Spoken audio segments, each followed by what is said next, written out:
More people than ever don't believe their government will protect them if something bad happens. And perhaps unironically, that's led to more people thinking that bad things will happen to them, like doomsday. So here's how to protect yourself from that. I want to share with you an article that says 71% don't trust the US government to prevent doomsday. A further 1 in 4 think that there's going to be some kind of nuclear holocaust or some kind of cyber attack that's going to take down the country. I may not go that far myself. What's interesting in this article that asks the question, American apocalypse, is that it reveals the changing attitude people have towards their government and how that's making them realize like bad stuff can happen here too. This article from Chicago says US politics continue to be a chaotic subject more than ever. And a new poll finds the majority of Americans are rapidly losing faith in their country's leaders, from the ousting of the Speaker of the House to mounting controversies engulfing the current president. Over 7 in 10 people says there's no one they trust to save them from an end-of-the-world event. Such problems only push the so-called Doomsday Clock to tick closer to end times. Now, the Doomsday Clock was established in 1947 by a group of atomic scientists, including Albert Einstein, and it serves as a barometer for humanity's proximity to global annihilation. It is, as the article says, a metaphorical measure of humanity's vulnerability to cataclysmic events such as nuclear war, climate change, pandemics, or even asteroid impacts. The closer the clock's hands are to midnight, the closer we presumably are to a doomsday scenario. And what stood out to me is that according to 6,200 Americans who were surveyed, 71.2% of them said they have no faith in the US government to save them or prevent a doomsday event. And even more unnervingly, many respondents believe doomsday could come within the next year. Now, I don't necessarily want to go so far as to say that the world's going to end within the next year. Leaving the US kind of took some of that out of me. But the idea that, yeah, there's going to be bad stuff happening is a concern. Over half of the people taking the poll, 55.8%, think doomsday will come in the form of a climate change related catastrophe. So everyone who thought, hey, what might they do to you under the guise of climate change?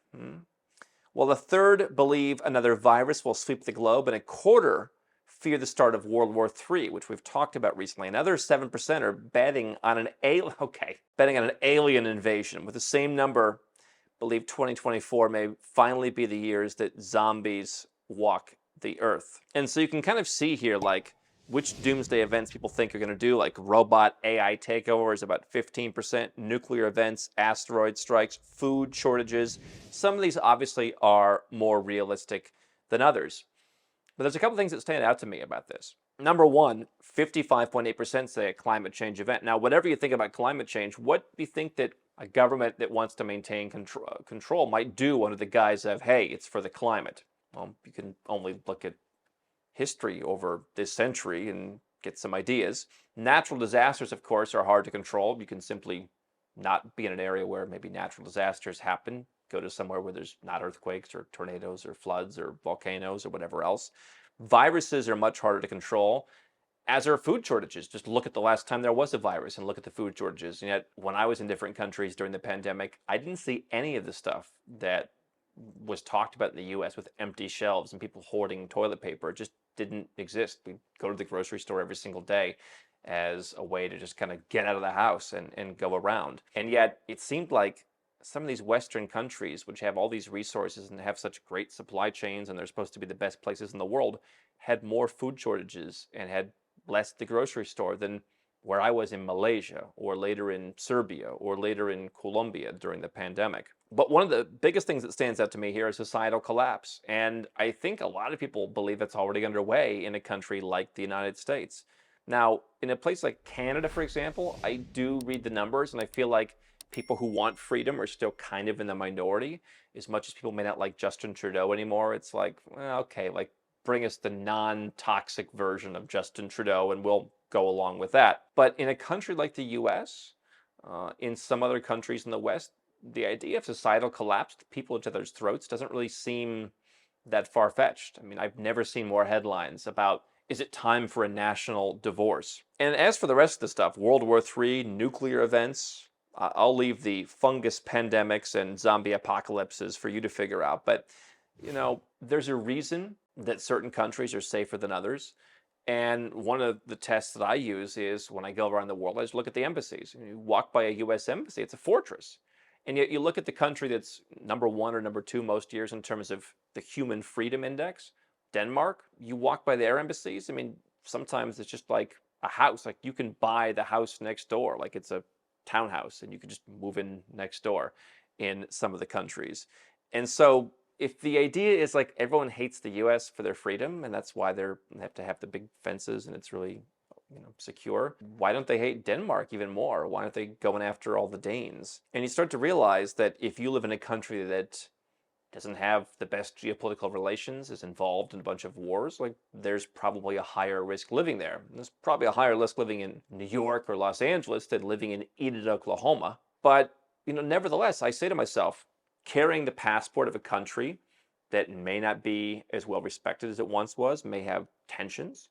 If you have to go somewhere else, that's going to put you at a disadvantage. Living in a country, and certainly I hope nothing bad happens. I was never much of a patriot. It was after 9/11 that I kind of said, oh, okay, let's be a little patriotic, and eventually realized how the government kind of used that to manipulate people and used it against them, and then kind of realized again, yeah, this government's not on your side. But we don't wish for any of this stuff to happen. We really don't. But I say to myself, a country that has some accountability for its politicians is generally a smaller country, whether it's Norway or Serbia or Georgia or even Malaysia.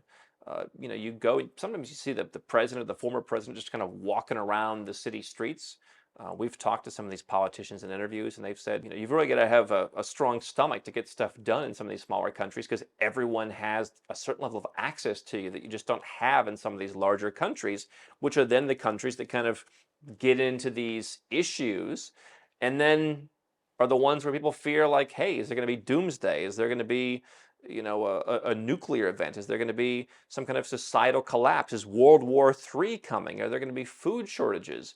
Well, your government is less responsive. So the idea that, Sweden was open during the pandemic and a lot of bigger countries weren't, you just ask yourself, like, maybe people in these countries do it because in some cases, yeah, alien invasion, maybe they're a little nuts.